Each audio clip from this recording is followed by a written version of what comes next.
Señor presidente, señorías, diríalle ao responsable, ao representante, perdón, do Partido Popular que aquí non hai ningún debate trampa. Este pleno, segundo o regulamento, pode modificar a súa orde do día. En todo caso, quen fan trampa son vostedes cando votan en contra da transparencia, en contra de que o presidente da Xunta poda vir a dar explicacións, efectivamente, sobre un tema que é moi grave. Porque, mire, non se confunda que nos falemos aquí sobre o problema das persoas afectadas polas preferentes non é faltarlles o respeto. Faltarlles o respeto é quedarse cos seus cartos. Faltarlles o respeto é votar neste Parlamento a favor de que se lle devolva o 100% dos cartos e o seu mesmo partido en Madrid o día seguinte quitarlles esos cartos. Eso sí que é faltarlle o respeto á xente. Por lo tanto, non sigan coa súa política de enganos, realmente comprométanse a buscar unha solución, non a seguir mentindo e enganando dobremente a persoas que hai que dicilo con toda clareza. Se lles están roubando os aforros dunha vida. Estou convencida, ademais, de que vostedes coñecen moitos casos que poñen a pel de galiña. Que poñen a pel de galiña situacións de necesidade que hai, pero prefiren mirar para outro lado porque vostedes son, efectivamente, vasalos da grande banca e non están aquí para defender os intereses dos galegos e das galegas. Vai ao tema, señora Pontón. E mire, en relación coas dúas cuestións que a nos parecen máis importantes deste proxecto de lei, eu creo que hai que utilizar mellor os argumentos. E se se vai a recurrir a que algo non está na lei, o meu mínimo que vostede pode facer é ler a lei completa. Como que a lei non fala de taxas?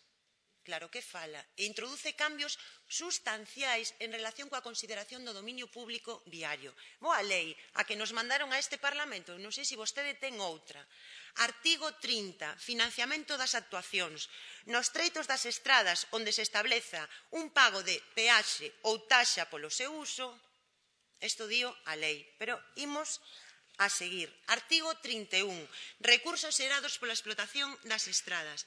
As estradas reguladas por esta lei poderán xerar recursos económicos a favor da administración titular da rede conforme o seguinte. A. Mediante o establecemento de taxas. Pero vamos a ir ao artigo que vostede non rematou de ler e que demostra, ademais, pois como, efectivamente, vostedes están manipulando a realidade en relación co que di esta lei, que abre esa posibilidade. Que tamén teño que dicilo un exemplo claro de como esta lei pode ser unha cousa ou pode ser a contraria, porque fíxense, artigo 34, modos de explotación, punto primeiro. A administración titular da rede, como regla xeral, xestionará e explotará directamente o dominio público viario, incluindo as súas travesías, cuxa utilización será gratuíta para as persoas usuarias, pero aquí ven o que vostede non leu, salvo que se estableza unha taxa polo seu uso. É dicir, a administración pode ou non pode xestionar directamente, a administración pode ou non pode establecer unha taxa. Vostedes abren a vía nesta lei, efectivamente, para o establecemento dunha taxa, que saben que é unha medida regresiva, non só para moitísimas persoas que efectivamente van a ver como non van a poder utilizar estradas pagadas con fondos públicos porque non teñen recursos para poder seguir pagando máis taxas inxustas, sino que esta tamén é unha medida que o propio Consello Económico e Social lles di que é un absoluto disparate, que vai a fundir máis aínda do que está o sector do transporte e que ademais vai a supor unha carga para as mercadorías que se xeran no noso país. É dicir, a min isto recórdame moito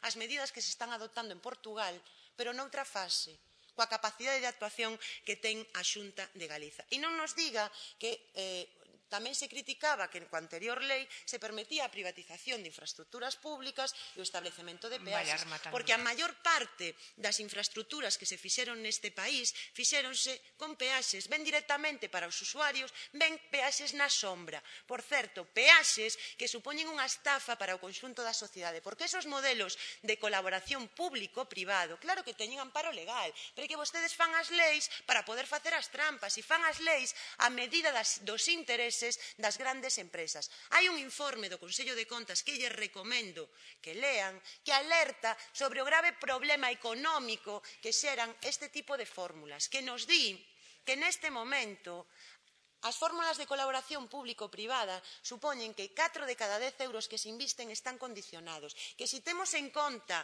as infraestructuras que vostedes queren privatizar tamén no ámbito sanitario, supón que máis da metade da inversión da Xunta vai estar hipotecada durante máis de 30 anos. E a nós sí que nos parece que, efectivamente, esta é unha medida lesiva, porque estamos pagando máis polas infraestructuras dos que contan, estamos perdendo capacidade directa da administración e todo, efectivamente, única e exclusivamente para seguir beneficiando as grandes constructoras que teñen moita responsabilidade en que estemos metidos nesta crise e neste burato. Nada máis e moitas grazas. Moitas grazas.